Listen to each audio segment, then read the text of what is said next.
날마다 살아나는 큐티 김양재 목사입니다. 오늘 큐티인 말씀은 예레미야 46장 13절에서 28절까지예요. 하나님 아버지, 나를 사라지지 않게 붙드시는 하나님의 사랑을 알기 원합니다. 말씀해 주시옵소서. 듣겠습니다. 나를 사라지지 않게 하시는 하나님의 사랑은 첫째, 결코 부서지지 않고 영원합니다. 유다 백성이 바벨론의 침입을 피해 도망간 애굽, 그들이 마지막 희망으로 여긴 그곳에 하나님의 심판이 선포됩니다. 예레미야는 그들이 의지하려 한 강대국 애굽의 멸망을 선포합니다. 13절에 바벨론의 느부갓네살 왕이 와서 애굽 땅을 칠 일에 대하여 선지자 예레미야에게 이르신 여호와의 말씀이라고 해요. 당시 애굽은 부요함의 상징이었어요. 유다 백성은 그곳을 피난처로 삼을 법했지요. 그러나 아무리 화려하고 풍요로워 보여도 하나님 없는 번영은 결국 멸망으로 이어질 뿐이에요. 촛불이 타는 만큼의 일시적 기쁨만 맛보다가는 영생을 잃어버리기 십상입니다. 예레미야는 유다 백성뿐 아니라 애굽에까지 망한다는 예언을 해야 했습니다. 하나님 없이 잘 사는 자에게도 멸망이 올 것을 가르치기 위해서였어요. 14절에 너희는 애굽에 선포하며 믹돌과 놉과 다바네스에 선포하여 말하기를 너희는 굳건히 서서 준비하라. 내 사방이 칼에 삼키웠느니라 고 해요. 믹돌, 놉, 다바네스는 유대인들이 애굽을 의지하면서 거주하던 곳들입니다. 하지만 이곳은 칼에 삼키워 망하게 된다고 해요. 내가 하나님보다 이 세상의 것들을 더 의지하는 순간 그것은 우리 때문에 오히려 무너집니다. 내가 사는 주식의 회사만 자꾸 망한다는 우스갯소리도 있지요. 하나님은 애굽의 장사들이 쓰러지게 하셨어요. 믿는 우리가 그만큼 하나님께 소중하기 때문입니다. 애굽은 자신의 부요함으로 용병들을 고용했지만 16절에서 그들이 뭐라고 말하나요? 우리 고향으로 돌아가자고 합니다. 돈으로 맺어진 관계는 위기 앞에서 산산이 부서집니다. 진정한 충성은 돈으로 살 수 없으며 위기가 닥치면 모든 것이 드러나게 되지요. 번영과 사치에 취한 하나님 없는 성공은 결국 망할 뿐입니다. 17절에서 애굽 왕 바로는 망한다는 심판을 받습니다. 피할 길로 보이는 애굽이기에 그리로 가지 않는 것이 참 어렵지요. 하지만 반드시 망할 것이기에 절대로 가서는 안 되는 거예요. 여러분은 어떠세요? 내 마음은 자꾸만 무엇에 흔들리나요? 내가 애굽처럼 굳게 의지하는 것은 무엇입니까? 나를 사라지지 않게 하시는 하나님의 사랑은 둘째, 심판을 통해 정결케 하십니다. 하나님은 심판 속에서도 당신의 영광을 드러내십니다. 18절에서 하나님은 자신을 다볼과 갈멜에 비유하세요. 하나님은 다볼산처럼 우뚝 솟으시며 우상들이 멸절된 갈멜산처럼 당신의 권능을 보이십니다. 내가 의지하던 것이 망하면 비로소 우뚝 솟은 하나님이 보이기 마련이죠. 하나님은 애굽 사람을 딸로 칭하시며 포로의 짐을 꾸리라고 말씀하십니다. 우리 역시 마찬가지예요. 이 세상은 우리가 잠시 머무는 곳이기에 늘 나그네 인생임을 기억하며 떠날 준비를 하고 살아야 합니다. 부유하고 방탕했던 애굽에 꿈에도 생각하지 못한 멸망이 닥쳤습니다. 심히 아름다운 암송아지 같은 애굽이지만 북쪽에서 몰려오는 쇠파리 떼인 바벨론의 공격에 속수무책으로 당해요. 전혀 예기치 않은 멸망이 아름다운 곳에 임하게 됩니다. 이 멸망의 날엔 애굽이 고용한 용병들도 다 함께 도망갑니다. 재난의 날, 심판의 때가 이르면 아무도 나를 돕지 못해요. 돈으로 전쟁을 일으키든 돈을 받고 전쟁하든 돈이 우상인 자들은 모두 자포자기하여 넘어집니다. 애굽인들은 이제 뱀처럼 숨죽여 살 수밖에 없는 처지로 전락해요. 애굽의 숲이 아무리 울창하고 빽빽할지라도 바벨론은 그 숲을 다 베어서 쓰러뜨리기 때문이죠. 숲을 속에 숨어있던 애굽은 수치를 당할 수밖에 없어요. 부자 위에 부자가 있듯이 아무리 강해 보여도 더 강한 존재가 있게 마련입니다. 이처럼 이 세상의 부와 권력은 한계가 있어요. 하지만 여러분, 멸망 자체가 하나님의 목적이 아니라는 것을 기억해야 해요. 26절 말씀대로 그 심판은 결국 사람이 살고 되게 하기 위해 주어지는 고난입니다. 고난이 한번 지나간 집이 비로소 사람이 살만한 곳이 되듯 하나님의 심판은 정결케 하는 목적이 있습니다.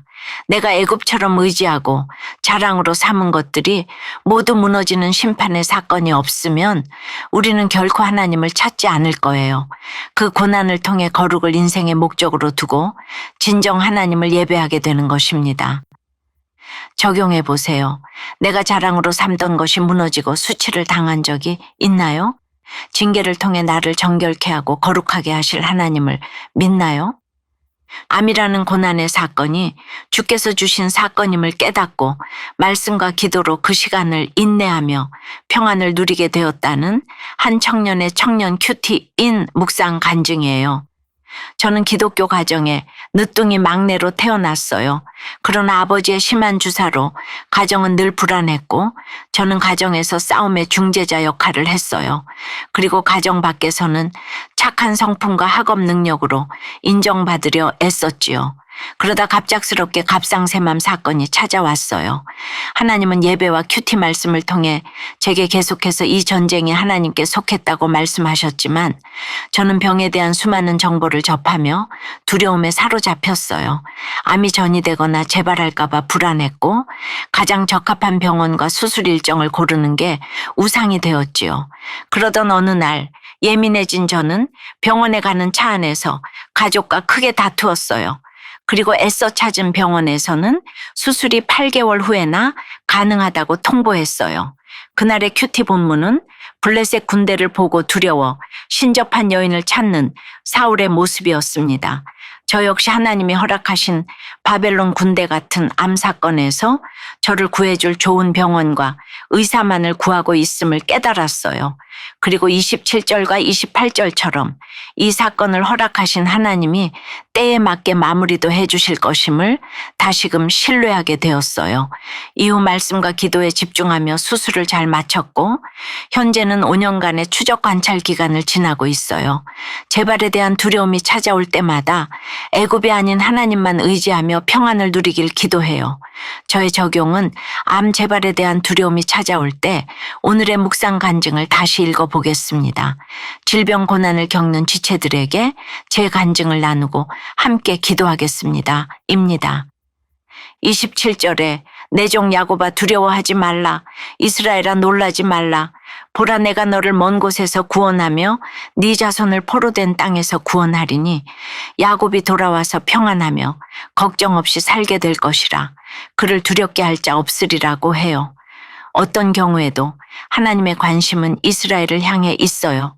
유구한 역사를 자랑하던 애굽은 바벨론에게 망하지만 하나님은 이스라엘에게 멸망이 아닌 징계를 약속하십니다. 비록 징계 가운데 있을지라도 하나님은 이들을 구원하실 것을 말씀하십니다. 징계는 곧 사랑의 표시이자 긍휼의 표시예요. 그래서 우리는 하나님이 벌 주시는 것을 두려워할 것이 아니라 오히려 감사해야 합니다. 벌을 면하게 하지는 않으시지만 그렇다고 멸망시키지도 않으십니다. 이 사랑의 심판이야말로 우리가 하나님의 자녀라는 걸 알려주시는 증거인 것이죠. 사랑하는 여러분, 우리는 하나님의 은혜가 아니면 아무것도 할 수 없는 연약한 인생입니다. 하나님은 이런 나를 바라보시며 심판 중에도 사랑을 잊지 않으시고 징계를 통해 더 나은 길로 이끌어 주세요. 오늘도 주님이 주시는 약속의 말씀으로 영원한 소망을 붙잡는 저와 여러분이 되길 간절히 축원합니다. 기도드릴게요. 주님, 오늘 세상의 부요함을 자랑하던 애굽의 멸망을 묵상하며 저희의 삶을 돌아보게 하시니 감사합니다. 지금까지 주님보다 세상의 화려함과 풍요로움을 더 의지하던 저희예요. 겉으로 아름답고 화려해 보이는 것들에 마음을 빼앗겨 정작 주님을 잊고 산 것을 이 시간 회개합니다. 제가 피하고 의지하려 했던 세상 것들이 결국은 촛불처럼 꺼질 일시적인 만족에 불과했음을 고백합니다. 썩어질 것들에 소망을 두지 않고 오직 주님만을 영원한 피난처로 삼으며 주님의 공의와 사랑 안에 거하길 원합니다.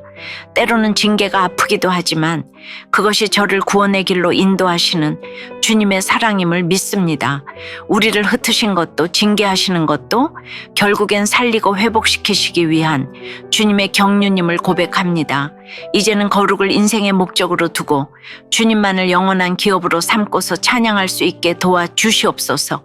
예수 그리스도의 이름으로 기도드리옵나이다. 아멘. 지금까지 우리들 교회 김양재 목사님이었습니다.